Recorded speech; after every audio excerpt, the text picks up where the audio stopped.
They say the heart of a woman is like deep water. You may see the surface shimmer under the sun, but what lies beneath is hidden from every eye.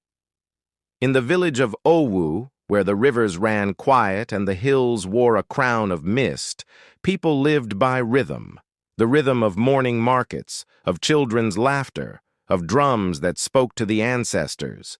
Life flowed easily, guided by custom and time. But even in the most peaceful places, silence can hide unrest. Because jealousy does not announce itself with thunder, it starts softly. A glance too long, a sigh too heavy, a thought whispered into the dark. This is the story of Morenike, a woman who dared to desire the life of another, a story told not by those who lived, but by those who watched, those who saw envy take root and refused to look away. Morenike was beautiful, radiant like the morning dew. Her laughter once drew attention at the market. Her smile could soften even the harshest trader's tone. But what she lacked was peace, that quiet kind of peace that only comes from being content with one's portion. Each day, she passed by the compound of a duke, the wife of a respected man named Adewale. From the outside, a duke's life seemed whole, a husband who praised her, children who adored her, neighbors who greeted her with respect. Her home glowed with laughter and the scent of roasted yam and palm oil stew that lingered through the evening air. And Morenike watched. At first, her gaze carried admiration, quiet, harmless. But admiration is a seed. If watered by envy, it grows into something unrecognizable. Day by day, Morenike began to see not beauty, but unfairness, not love, but what she thought was her stolen destiny. She told herself it wasn't wrong to dream, but dreams can turn sharp when desire is stronger than reason. There were nights when the moonlight fell across her mat, and she'd whisper into the darkness, "Why her? Why not me?" And in the stillness, she swore she could hear the wind reply, faintly, almost like a mocking laugh. In Owu, they believed that thoughts carry weight, that to envy another is to invite their spirit into your sleep.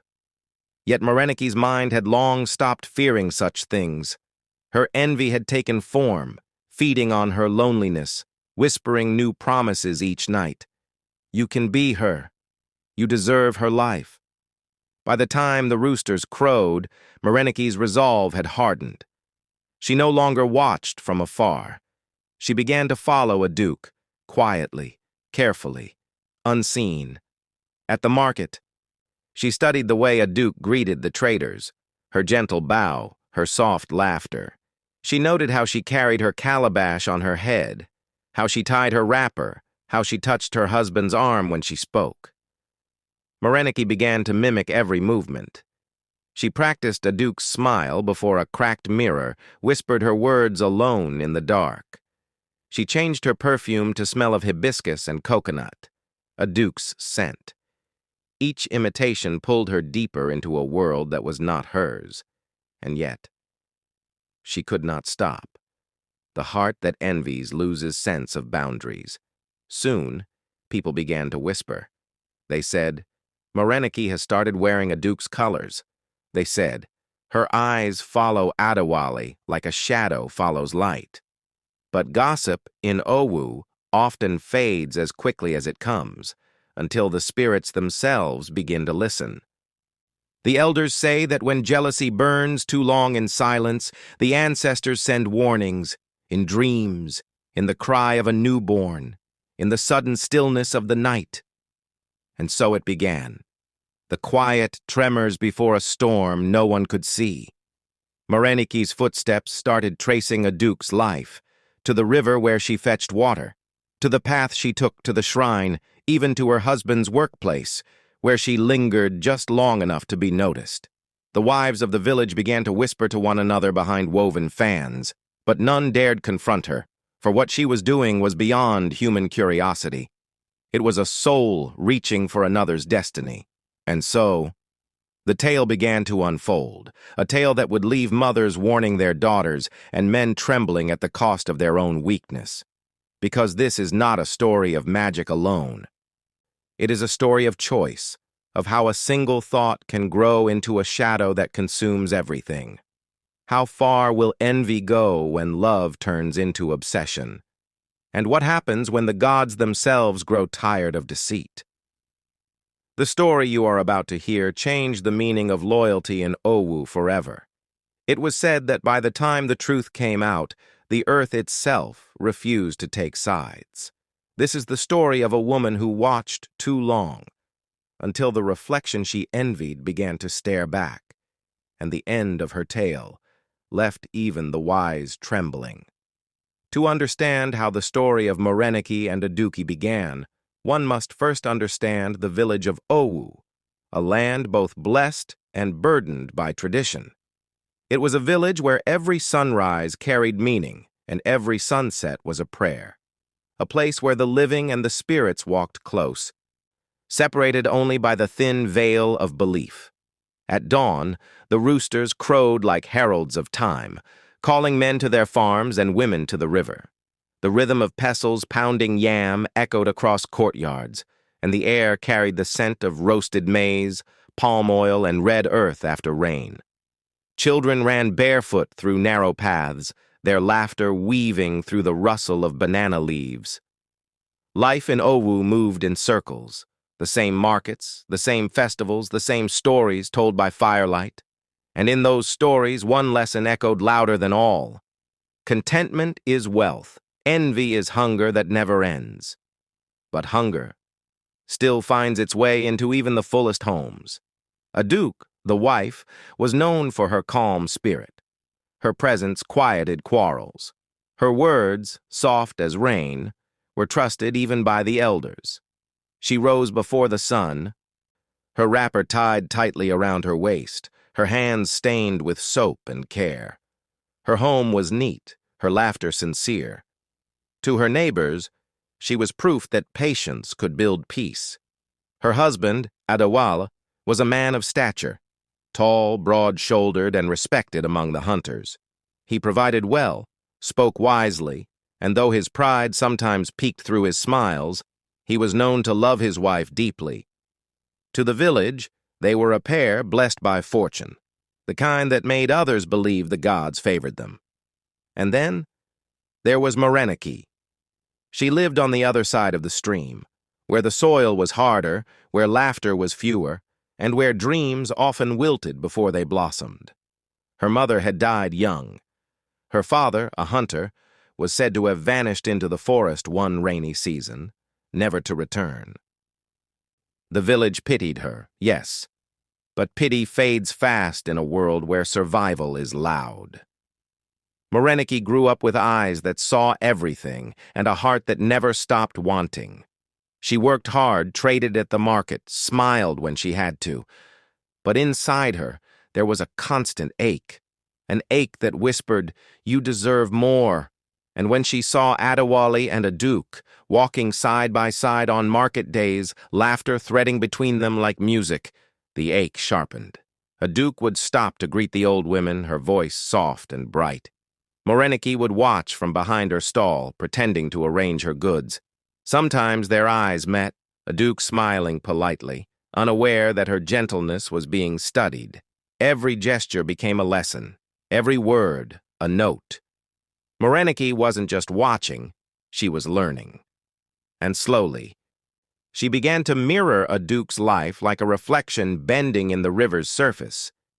But in Owu, reflections deceive, because the river does not only show what is, it also shows what is lost. The elders warned, when a woman begins to envy another's blessings, she calls her spirit to witness her greed. But Morenike's ears were deafened by her desire. To her, Aduke was not a woman, she was a key to the life Morenike believed fate had denied her. And fate has a way of answering those who call too loudly. One evening, as the sky burned orange and drums announced the close of day, Morenike sat alone by her fire. She watched the flames dance, each spark flickering like a thought. She thought of Aduk's home, of her husband's laughter echoing across the walls, of the kind of love that made women walk taller. Then she whispered, barely louder than a breath, "Even if it costs me everything, I will take her place." They say words carry power, and that night, the wind that passed through Morenike's hut did not sound like wind at all. It sounded like something listening. And so the world of Owu slept, unaware that the balance between two women had shifted, unaware that a new story had begun to write itself, one that would draw blood before it found peace. The days that followed Morenike's whisper were strangely quiet. The air in Owu seemed thicker, as if even the wind had begun to listen more carefully. At first, nothing changed. Aduk still woke before the sun, humming gentle tunes as she fetched water. She still greeted her neighbors with the warmth of someone who believed kindness could heal the world. And Adewale, her husband, still smiled the same smile that once made her heart race. But the peace in their home had begun to tilt, slowly, quietly, like a pot left too long on the fire. It started with small things. Aduk's dreams grew restless, filled with shadows and whispers she could not name. Each morning, she woke with a strange heaviness in her chest. The air inside their hut smelled different, like wet earth after a storm that never came. She prayed as she always did. She lit incense, poured libation, and called upon her mother's spirit for protection.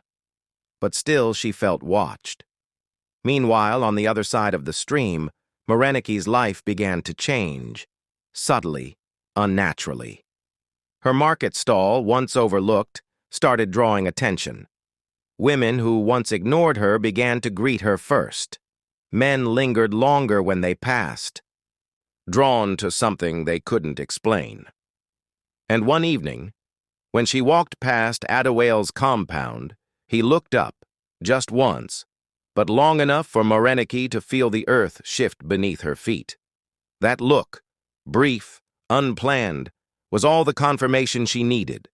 From that night on, Morenike's thoughts no longer belonged to her. They belonged to an idea, a dangerous one, an idea that whispered, perhaps destiny is not given. Perhaps it can be taken. The village of Owu thrived on order. Every man had his place, every woman her duty. But beneath that harmony lay quiet competition. Who cooked best? Who bore more children?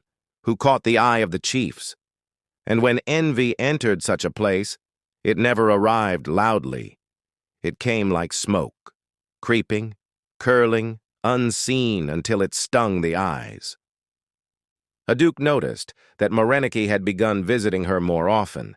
It started innocently, a greeting at the stream, a helping hand at the market. Morenike would smile, offering compliments too polished to be casual. "How your husband must be proud," she'd say softly.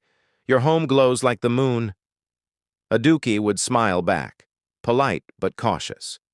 There was something in Morenike's eyes, something that looked like admiration, but lingered too long. Over time, Morenike began bringing small gifts, palm oil, beads, freshly roasted groundnuts. Each offering seemed harmless. But in Owu, nothing given freely is ever truly free. The women at the river noticed the change. They whispered among themselves as they washed their clothes, their laughter hiding questions that none dared voice aloud. "Why does Morenike smile like that these days? Why does she wear Aduk's kind of wrapper? Why does her perfume smell the same?" But gossip, like wind, moves fast and fades faster. By the time it reached Aduk, she brushed it off. She believed in goodness, perhaps too deeply. Then came the night of the Igbo festival, the night when the villagers danced for the gods of fortune, when every woman wore her finest, and every man offered thanks for the blessings of the year.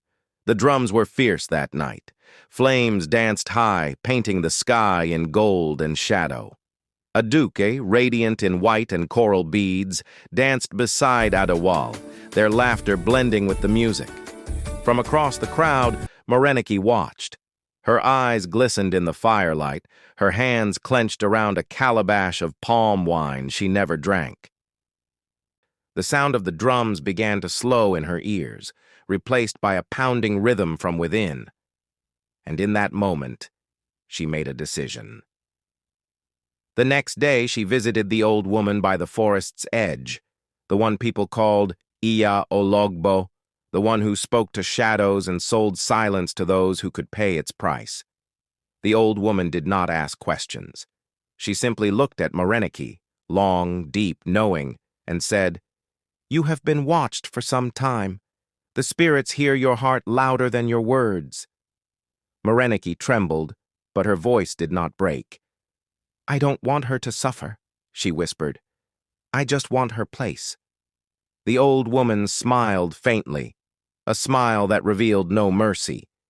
She handed Morenike a small clay pot sealed with red wax and said, "When the moon is full, bury this where her shadow falls." That night, the moon rose wide and white, its light silvering the roofs of Owu. Morenike crept through the narrow paths like a ghost. Every sound, a frog croak, a footstep, a whisper of wind, made her heart slam against her chest. When she reached Aduke's compound, she saw the couple asleep inside, Aduke's laughter still echoing faintly from earlier. The moonlight fell across the courtyard, touching the edge of the mat where Aduke's shadow rested. There, with trembling hands, Morenike buried the pot, and when she walked away, the night seemed to hum differently, as if it had swallowed something it could never return. For 3 days, nothing happened.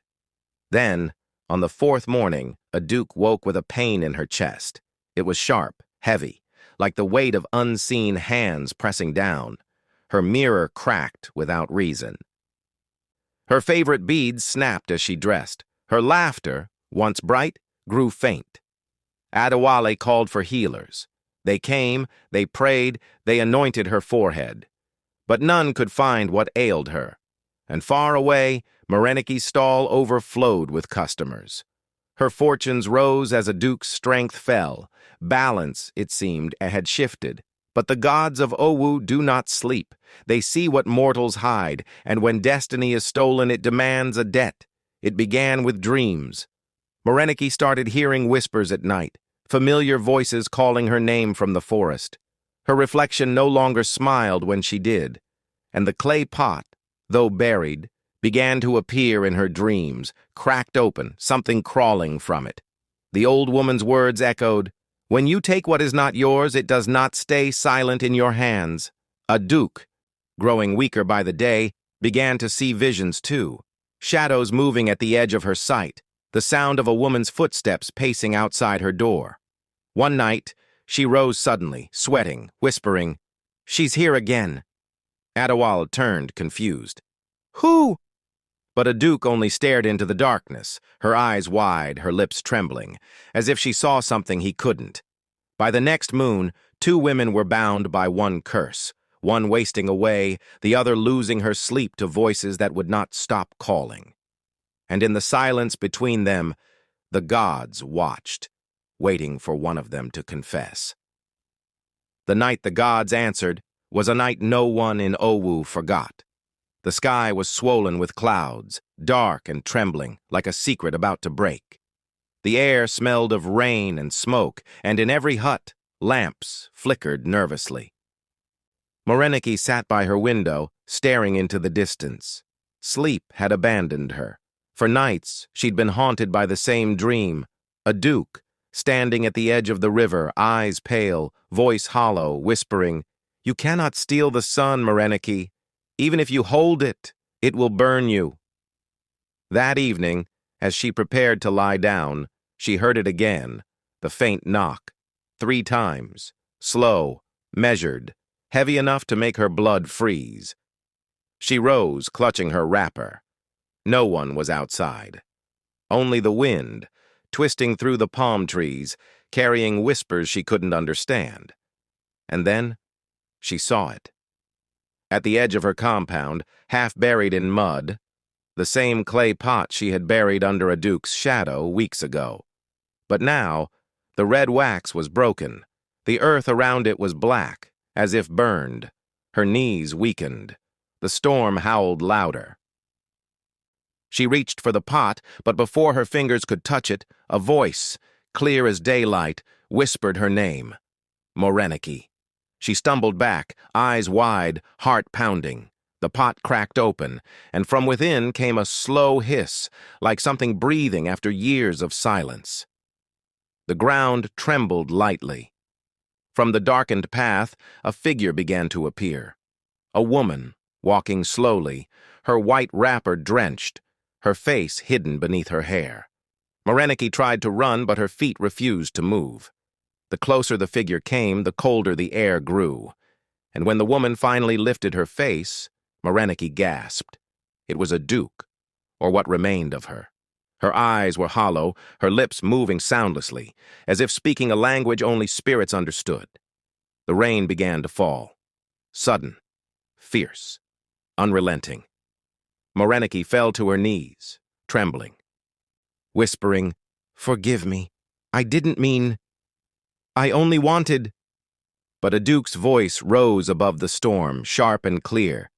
"You wanted my place, now take it." When the rain stopped, the village awoke to strange news. A duke was dead. Her body lay still beside her husband, her face peaceful, her hands crossed over her chest. And Morenike? She was found wandering near the forest edge, drenched, eyes vacant, muttering the same words again and again. "The shadow won't leave me." Days turned into weeks. Adewale, broken and lost, buried his wife with honor. The villagers mourned, whispering that some fates are not shaped by men but by the unseen. Morenike vanished soon after. Some said she left the village.